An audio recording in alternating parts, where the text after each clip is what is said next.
So were you doing what you wanted to do? Yeah, and come to life. Well, yeah, because you see, when people are like in tech, I used to actually do most of the, should I say, overseeing the engineers, making sure this gets done, surveys, blah, blah, blah. What's wrong with this system? Oh, what does it need? What's the client need? Troubleshooting, all that. So after that, then I moved into a read. In a read, I was working back office. So basically, what that was you call center, and if they can't, if the situation is beyond them, maybe you have to switch MSIs. I mean, MSIs the end with ICC-IDs, all that stuff. Sorry to be use that jargon. Check if why someone's Wi-Fi is not working. So it was still pretty much back end fixing things. If it can't, then you escalate to networks and stuff like that. So for Warid, then of course Airtel bought Warid. Then I transitioned. Now in Airtel, then I transitioned into communications. Oh, okay. Yeah, so I transitioned into communication. So I left Airtel, then went into Technobrain. Okay. Now Technobrain, then I went into sales, but in the training department. But I was also more like counseling people what courses they would take, because people would come and they're like, I want to jump onto the IT journey because Technobrain had a lot of like IT courses. Then I'd advise, which field do you want to go into? Which then this came in handy from me doing multiple courses, networking, web design, HTML and all that, because now I knew what track it requires what. So if someone came and they're like, I don't know, but I'm really thinking of going into cybersecurity, then you tell them you cannot get into cybersecurity without knowing networking, because that's like trying to fix roads, the bumps in roads when you don't know the road network. Yeah. Okay. So it's interesting how your journey really helped you help other people, though. Yeah, but that's me. I think even coding in heels, it's never really been about me.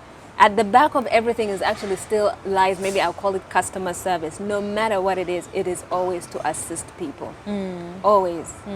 Yeah. So when did Coding in Heels happen? How did it happen? Oof. Coding in heels. I love the name, though, I have to be honest, because most people think, like women in tech are going to be, I don't know, maybe wearing jeans and jumpers and you were like, I like pretty things and I like jewelry and I think that's part of me. I like heels a lot. I still get questioned like, oh, Coding in heels, so which shoes do you sell? I still get that question quite a lot. Yeah. Coding in heels, after Technobrain, I left the corporate world and kind of tried to figure out what I would be doing with my life. Why did you leave? I was tired.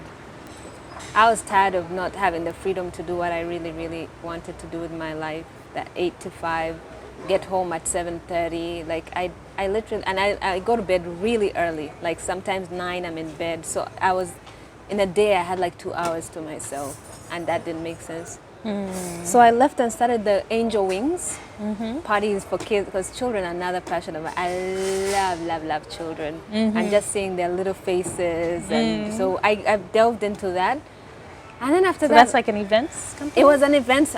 I like how you call it events. I was just like, I like to make kids happy. Let's make them nice parties. It wasn't like, okay, business plan, events, events manager. No, it wasn't like that.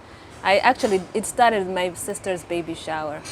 We were like broke, baby was coming early. My sister's like, what are we gonna do? Oh, we have some balloons and napkins and a cake. I'm like, well, let's cut the napkins, let's stuff the balloons under the table, let's get some sprinkles. And it turned out really pretty, and so people were like, oh, who did this shower? And my sister's like, people are calling me, please can you open a page or something? So I opened the page, and a few of my friends were having kids parties, and so I offered, I'd be like, oh, let me do the Spider-Man, allow me.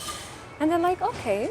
And so then I put pictures and started getting calls. Do you do for 10? Do you do for 5? And until it started, hi, do you do small weddings for 200? And I'm like, I'm sorry, the number you have called. You're like, wait, hold up, that's not my intention. Okay, and that's So still running? Dropped Okay, it like a hot potato because it was going over my head. Okay. Then I worked with a company called Digital 118, and it was sales, still trying to get people to move their businesses online. And what is interesting is at that time people were like, online? Who goes online? What are those things? Or what? No. Then We've come such a long way, my gosh. then a friend of mine, he wanted. He's called Aziz Kafero. He was given a Google project to do digital skills, Google digital skills. So we branched into that journey, and we had to do training all over the country. But I realized the more I trained, girls were not really, again, paying attention. And my friend Andrew one time came, and he was like, Angie, a friend of mine, we really good, we're good at code, and we just want to give it at a subsidized rate. I was like, go ahead, At this time, I was general manager. And I'm like, yeah, send out adverts. But adverts were going out, boys applying, boys. I'm like, where are the girls? They're like, there are no girls. I said, look, let's run a program for the girls. And they're like, okay, what should we call it? I'm like, I want to call it Coding in Heels. Coding in Heels. Because girls like pretty things. Girls don't want to hear they're going to be in tech and carry big bags of, laptops. And we can say, we have pink pretty bags and just make it feminine. So about 10 girls actually signed up, whereas the guys probably had like 50. 10 signed up, and I said, we have to make it for free. Okay. Because on top of it being something they're not attracted to, how do we make it free? So then they came and yeah, we started with those 10 girls, and before you know it, they're like, oh, Angie, can you come and talk to girls here? Angie, can you come and speak on behalf of girls? So that's how it started, Because you have attended some serious forums, you've traveled the world. You need to take us through how you're like, 10 girls signed up to, what was your first big speaking event or engagement? The Commonwealth Youth Ministers for conference in Munyonyo. Okay. Where all these Jamaicans, I met the minister of Jamaica and all that. And like I said, I think I was put on the panel because I really love youth, because I know what it is to kind of, I think there are two types of youth. There are those who have their life all figured out. I'm going to be a doctor. They're getting their straight A's. They know, Makera is going to give them. And then there were some of us who are like, oh, Lord, I don't know what the future holds, but we'll see when we get there. We'll figure it out as we go. And it's very scary to watch people who have it all together and they're getting their A's, and the teachers are like, you're going to be great. And you're like, well, what about me, Yeah. So for me, when I think of this life, I'm like, that big event was because I was chosen to speak because I spoke out because someone was talking bad about the youth. Oh. Yeah, like, oh, these Ugandan youth, even if they build them, because the conference was about how do you financially help the youth in the Commonwealth.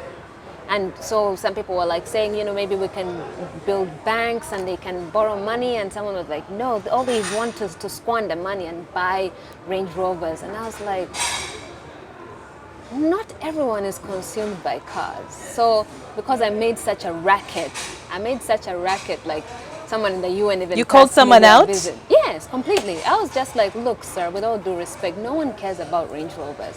We're here, we're sitting in a conference of how to help youth in this day and era. No one, the panel does not even have youth on it.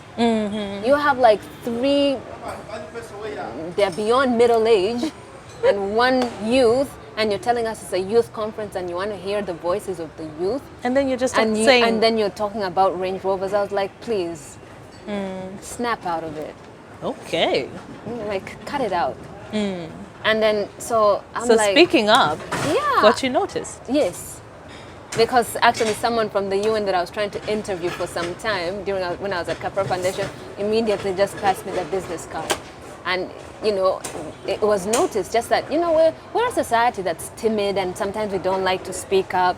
And like I said, I'm very quiet in most cases, but there are some things which really, I'm just like, who makes you think anyone even cares that you drive a Range Rover? People are looking for food. People are looking for jobs. Youth are trying to figure out how are they going to live in a country where, they're the second youngest population.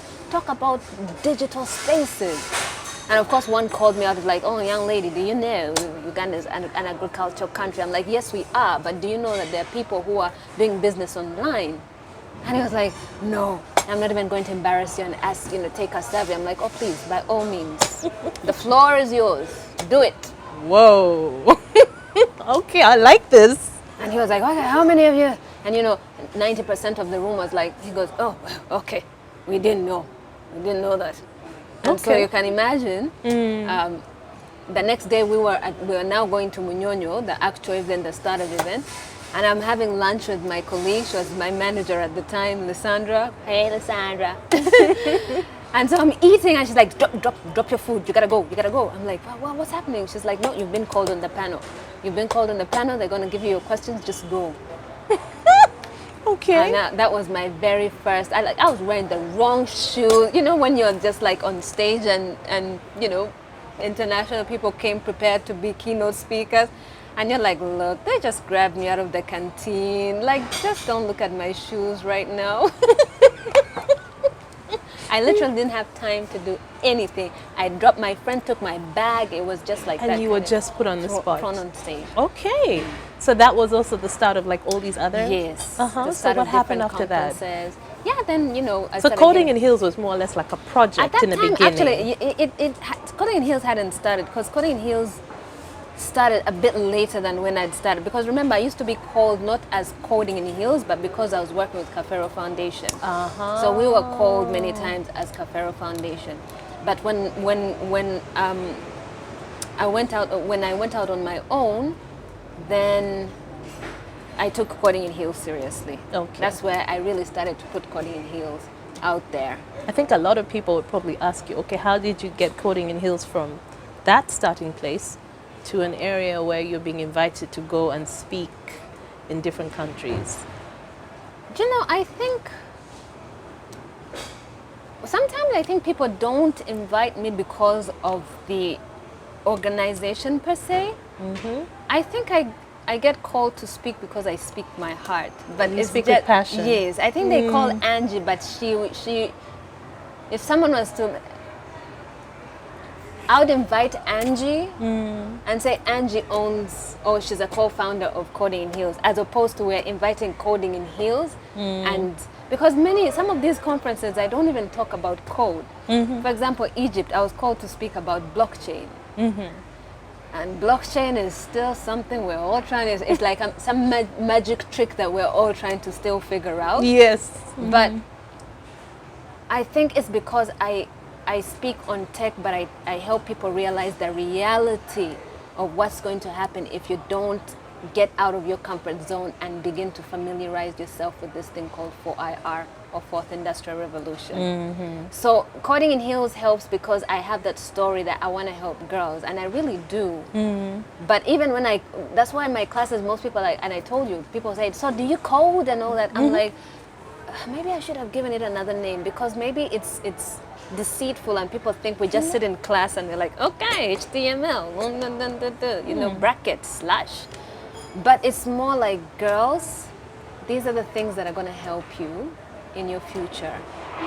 What's your purpose? I want to be a fashion designer. How can you apply tech in fashion? I don't know.